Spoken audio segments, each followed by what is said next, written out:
J'avais à peine 13 ans quand je suis partie pour les grandes vacances chez mon oncle Franck, le frère de mon père. L'accueil était chaleureux. Mon oncle était respecté, généreux. Il vivait avec sa femme Odile et leurs enfants, dont Julien, leur fils aîné, mon cousin préféré. J'étais venue avec mes deux autres cousins, David et Maïmouna. Tout allait bien. L'ambiance était joyeuse, détendue. Mais 2 semaines plus tard, tout a changé. Julien est tombé gravement malade. Il souffrait de violentes migraines, entrait dans des crises de délire, parlait seul, criait sur des êtres invisibles. Il disait qu'il lui plantait des clous dans le crâne et lui versait de l'eau bouillante. Nous ne voyions rien, mais lui souffrait terriblement. Et puis, les rumeurs ont commencé. Dans la grande cour familiale, on chuchotait que ce sont les vacanciers. Qu'ils sont venus achever l'enfant. Ma tante Odile, influencée par la sœur de mon oncle, tanti Mireille, a commencé à nous haïr. Elle nous refusait la nourriture, nous insultait, nous imposait des corvées épuisantes. Elle nous maudissait chaque jour. Mon oncle, dépassé, a fait appel à un féticheur. Ce jour-là, j'ai eu peur comme jamais. Le féticheur est arrivé avec ses gris-gris, ses incantations. Il nous a fait manger une pâte de riz et des noix de cola, qu'il avait chargées. Puis, dans un accès de frénésie, il m'a pointé du doigt. « Toi là! Lève-toi! Pourquoi veux-tu manger ton frère ?» J'ai crié que c'était faux. Que j'aimais Julien. Mais il a hurlé plus fort. « Menteur! Avoue ou tu mourras !» Ma tante s'est jetée sur moi pour me frapper.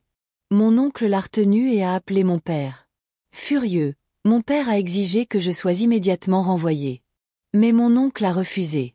Tant que son fils ne serait pas délivré, je resterai là. Les jours suivants ont été un enfer. J'étais surveillée, rejetée, affamée. David et Maïmouna me soutenaient en cachette. J'ai essayé de fuir, mais ma tante m'a rattrapée et battue. Elle a exigé que je sois conduit chez le féticheur pour être délivré. Je me souviens avoir murmuré à Julien, dans son lit. « Cousin, je t'en supplie, dis-leur que ce n'est pas moi. Je t'aime. » Le lendemain matin, Julien est mort. Mais son corps ne refroidissait pas. Il pleurait encore. Les soupçons sont devenus certitudes. J'ai été battue, humiliée, traitée de monstre. Ce jour-là, j'ai pleuré toutes les larmes de mon corps. Mes parents ont fini par venir. Je me suis jetée dans leurs bras. Le quartier entier a assisté à la dispute entre les deux familles. Il a fallu l'intervention de l'imam pour calmer les esprits.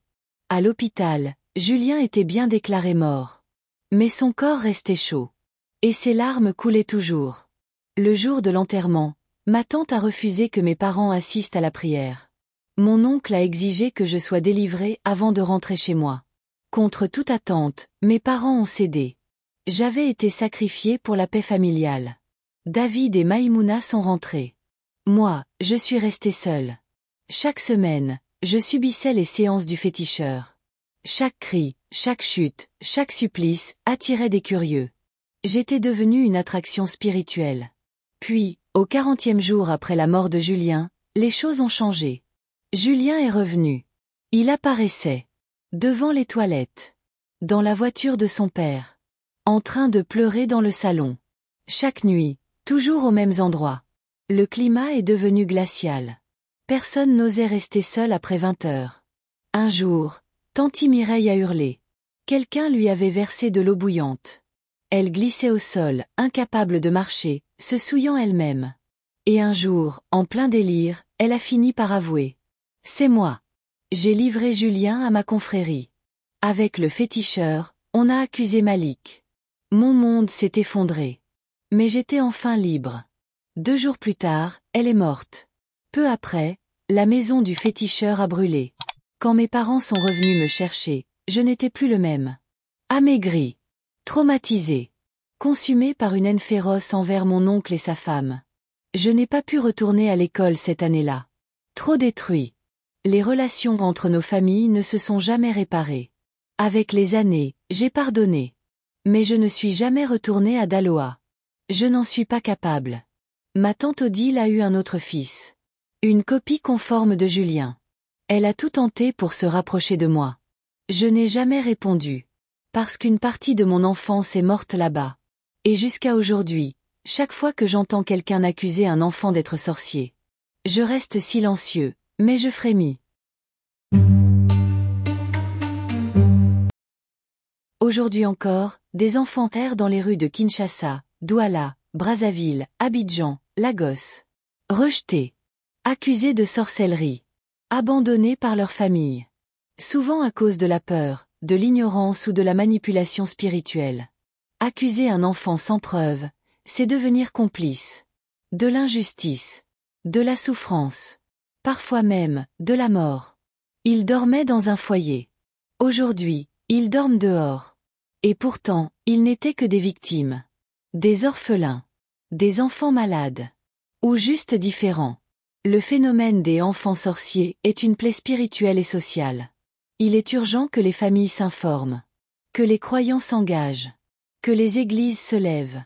Et dénoncent ces pratiques destructrices qui n'ont rien à voir avec l'évangile de Christ. Car Dieu est un Dieu de justice.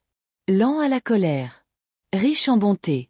Mais il ne reste pas silencieux face aux injustices faites aux plus petits. À ceux qui accusent sans preuve.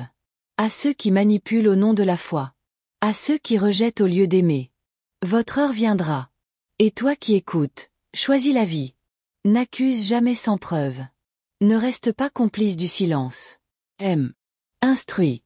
Protège. Parce qu'un jour, Dieu nous demandera compte. De chaque enfant que nous avons rejeté. Alors qu'il attendait qu'on le relève. Et vous, enfants blessés, rejetés, condamnés sans raison. Dieu vous voit. Dieu vous entend. Et Dieu vous relèvera.